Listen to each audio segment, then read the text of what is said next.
جمهورية جيبوتي إسماعيل عمر جيلي مدحويني كسولو برنامجك. أهلا وسهلا. أهلا. مدحويني وحاوين هذا الشيء وكميت هاي أرنت برعد بديدة إريتريا إيو جيبوتي أرنت نحت الله مركا بدميد أيانو قرينا هدي إلى هاي أود الناس أود لو قرادو مركا أرنت جيبوتي إيو إريتريا ما حد كتير قولها ما كمركا جوتي. بسم الله الرحمن الرحيم والصلاة والسلام على رسول الله. وحان قولها أمانك أن هوردي حالده سدا أي تاي لبا سنو دبديد لبا كون يستيدي هالكن بان مداي وانو شرحي قولها أمانك حالده أنك إيرتريان نكالا قبصتي iyo dhibaatooyinka ay noo geysteen iyo magaranaysaa ay xal sidii loogu heli lahaa bishii 6 ee 2008 dhowr cisho ka bacdi qolkii ay weerarku u dhacay bay ayuu golaha ammaanku qaatay qaraar uu leeyahay ciidanada hal kala raro qolo waliba halkeedii ku noqoto wada hadalna hal bilaabo uu leeyahay dagahayde way furayska gelisay Eritrea ilaa maanta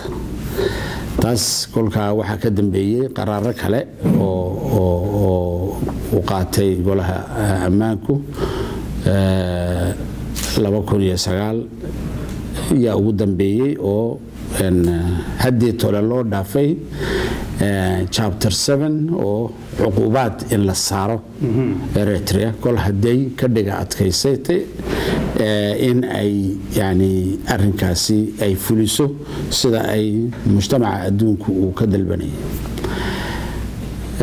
waxa aan deeqolka u sheegay in xaaladdu sidii uu ay tahay ninkaasi uu iska diidan yahay inuu aqoonsado inay rabshadi meesha ka dhacday inuu weerar soo qaaday inuu dad la laayay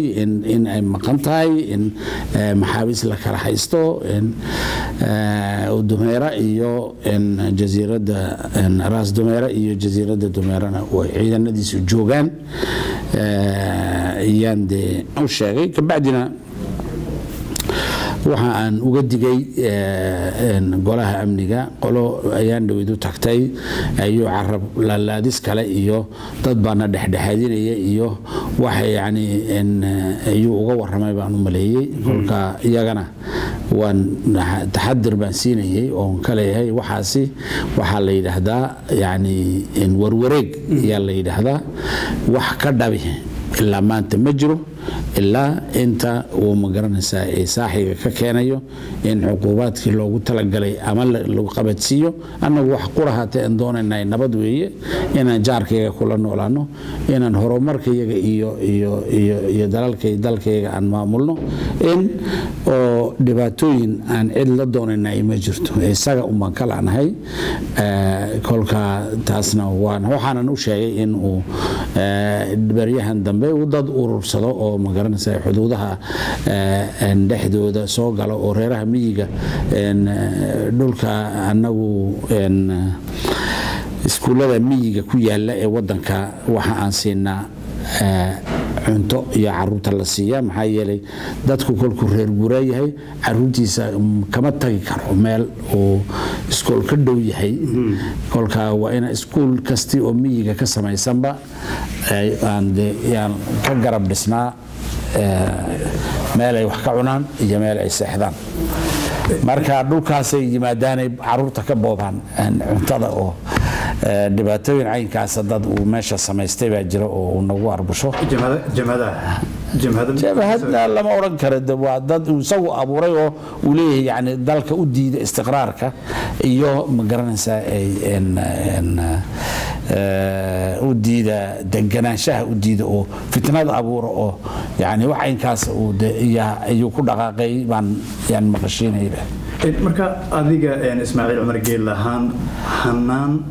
lagu heshiisiinayo dawladda Djibouti iyo Eritrea oo ku muuqda ma jira سونو دلال بدنو أفريقيان وحدود إسكو قبتي واجرين وده دول لتقو يجرا محكمة ده يجرا يعني تحكيم ليده هذا وده يعني كلا سارة دباتوين كنو والبماشيسي خريطة ذاجرة يعني إن وسائل بدن يجروا وضدك وكوك على بحوه هدي ونية سمير اللي ما دوي لكن هدي عذر كاري كجرو تستني كانوا وكلا لما كريد سنة كيهوري مركز تمدين وحتري دجال بان كحجنا دلك يقول الله هيستو ولي أنت اسمه متاجنته ده سو تاجنانين سويني تاجنات ما هي تانو وانكو أدنى ده هذا سيدا الموديسين ما هنا ركاسر ميل هالس وكسعداء مسؤولية دي نقاطة يعني كل حين قولها أمانك marka hadii uu ninkaasi ka kici waayo ruuxaasi uu waxa soo socda mala awalka waxa soo socda ilaahay baa anagu waxa jiro ma ka talina marka aanu leexano bal dhinaca Soomaaliya inta soo maqnayd ee Mareykanka joogtay dawladii Soomaaliya way burburtay ra'iisul maxaa la yiraahdaa guddoomiyihii baarlamaanku waa is casilay ama waa la eriyay sida la leeyahay marka maxaa soo aragtaa وأنا وكحومه وحماشة كدعي هذا الكيان وأنكو درجورتي دويد وحنري إن وحندين ويدي سنية ولا أمانك إيوه إن international community قبل لا بلا وحنويدي سنة إن نلاقبتان ذات كديدن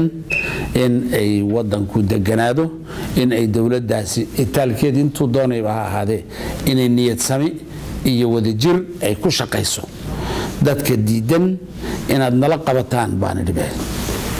waxa aan uga jeeday waxa weeyaan in salaad ba waqtigiisa la tukada maanta mana haboonin waqtigeena ma ahayn in inta yani xukuumadda processka Djibouti ku soo abuurmay sida uu ahaa inay dadku isku wifaaqaan ay ku wada shaqeeyaan cadow mid ahata inay leeyihiin gartaan inay dalka ay badbaadintiisa ka shaqeeyaan wixii doonayo ha ku qabsadee iyo wixii kale oo dhan inay iska dhigaan dhulka ayay ahayd waajibkoodu tiima dhicin oo khalkhalkan baa soo galay iminkana biyo daataba dabadood la qabay baa la yidhi caano daataba biyo dabadood la qabay baa la yidhi in la tolo wixii degdeg loo tolo oo arrinkii sidii uu ahaa dadkii la isku yaaco oo la soo ururiyo oo halkeedii lagu soo celiyo ayaan dalbanay madaxweynahana waanu sheegay anagu waxaan jecelnahay midnimadiina waxaan jecelnahay inaan idinka sheekayn baan marka madaxweynaha waa la xidhay inta halkan joogtay hadii alla yiraahdo marka maxaad doonaysaa iminka watan dawladii ay kala tagtay maxaad doonaysaa in maxay la sameeyo ma in ra'iisul wasaare la soo celiyo ra'iisul wasaare lagu fasaxo waxaan goolay dadku sida uu yahaa inuu ku laabmo oo sidii ugu fiican yani midnimadii lagu soo celin karayo in lagu soo celiyo oo dadku raali iska wada ah in hawshii dib loo galo dadweynahana yani dadweynaha Soomaaliyeed ee daalayna in waji wanaagsan la tuso dadka shisheeyaha ana wali aanan ka quusan Soomaaliyana in laga daayo carada iyo dhibta iyo ma garanaysaa waa maxay dadkan khilaafku dhex yaalo maalin walba la oranayana in laga dhowro sidii ugu fiicnayd lagu soo ururin lahaa loo afjari lahaa yani in calool xumadana loo bixin lahaa hawsheeda hal la galo baan insha Allah wala galaya